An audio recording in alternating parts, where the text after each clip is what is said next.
This is about aim, value, goals, and motivations. So when it comes to your buyers, they will have an aim, and the aim, you can think of an aim as an overall direction. They will also have goals, and those goals, they will be in the vicinity of that direction somewhere. You can think of goals as destinations.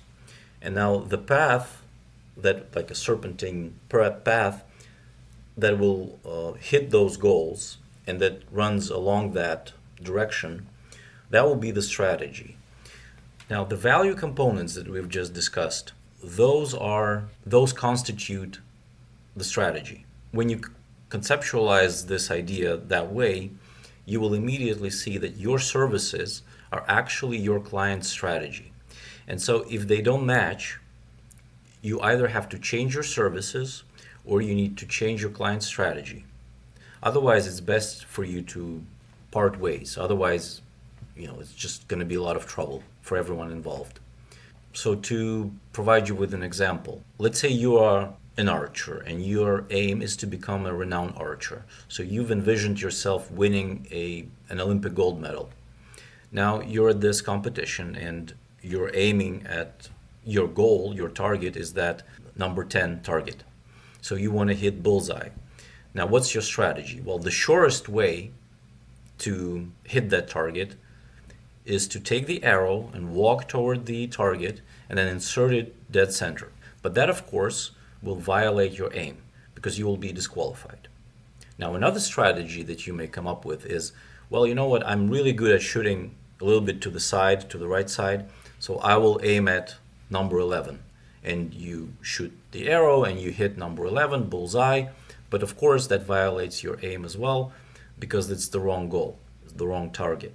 And now imagine your buyer is an archer, right? And you're a service provider. And let's say you are the best arrow carrier. And so your client hires you to take the arrow and carry it to the target and insert it into that yellow circle. In this situation, what you have to do is you need to change your service offering, right? Because if you do that which your client tells you to do, that will violate the aim, and then afterwards, after the job's done, the client will tell you, why did you do that? I mean, you were supposed to shoot the target and not do what you did. That means in that scenario, you will have to change your services. But then there can be another option where the client tells you, all right, you are good at shooting, so I'm hiring you to shoot that target number 11. And in this situation, you have to say, well, actually, dear client, you have to change your goal because you need to hit number 10 and not number 11. So the point I'm trying to make here with this lengthy explanation is that you need to align the aim, the goals, and the strategy you're using in order to create value for your client. Now, what's also interesting about aim, value, and goals is that as human beings, we all have motivations. And we know that motivations influence or impact behavior. We also know that motivations set up perceptual frames. We actually perceive the world differently based on our motivations, which means that some of the value components will be perceived as either facilitative or obstructive or irrelevant based on the motivations and aims your buyers have. So as I said, in order to create more value, we need to align the three: aims, goals, and strategy. To do that, we need to understand buyer motivations. What you see here are 8 generic buyer types mapped onto a 3-dimensional model. So I will unpack this for you. First of all, you've probably encountered 2-dimensional models that consist of 2 axes and 4 quadrants in many business books.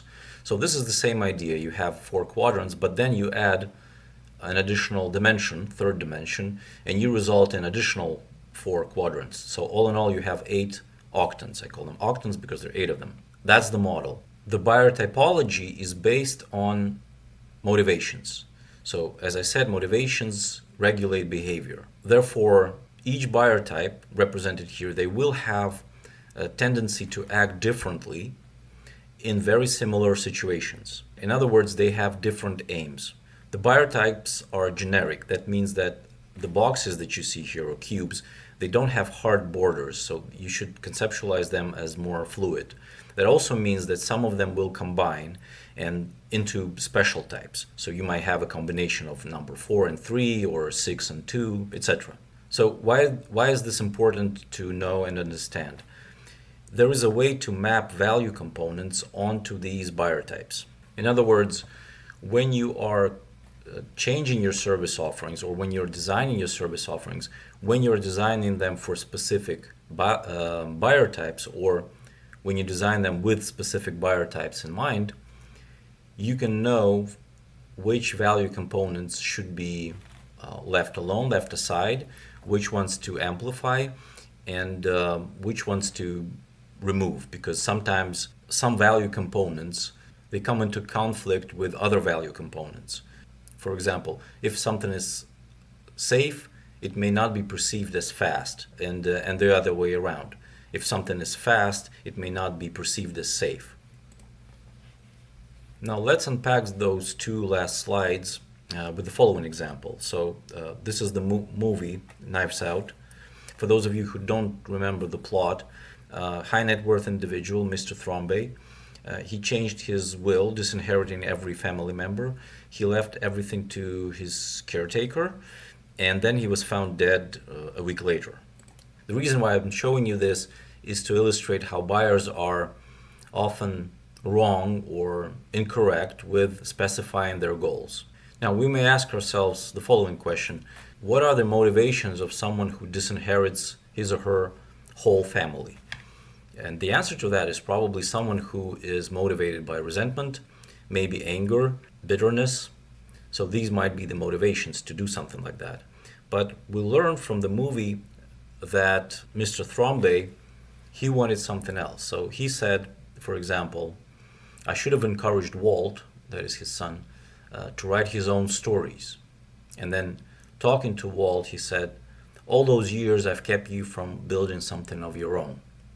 In other words, Mr.Thrombey wasn't motivated by resentment at all, but rather accomplishment, achievement, perhaps recognition, and these are in direct relationship with being industrious, with progress, with living a productive life. And that's the behavior of a buyer who is probably an amalgam of Octane 2 and Octane 6 buyers, that if you refer to the model that I've recently shown you. And that would be a combination of a convenience and expertise buyer. So that would be like a special buyer type. The point that I'm trying to make is that Mr. Thrombey violated his aim by choosing the wrong goal. So disinheriting his family was the wrong goal to choose. Of course, in some situations, as professionals, we cannot do anything about the goals that their clients selected for themselves, like in this scenario with the will. But there are many scenarios where we can act as trusted advisors. We're allowed to do it, and we should be doing that, so that we can advise our clients to change their goals and change their strategies based on the aim value. So it is our responsibility to determine the aim value of our clients.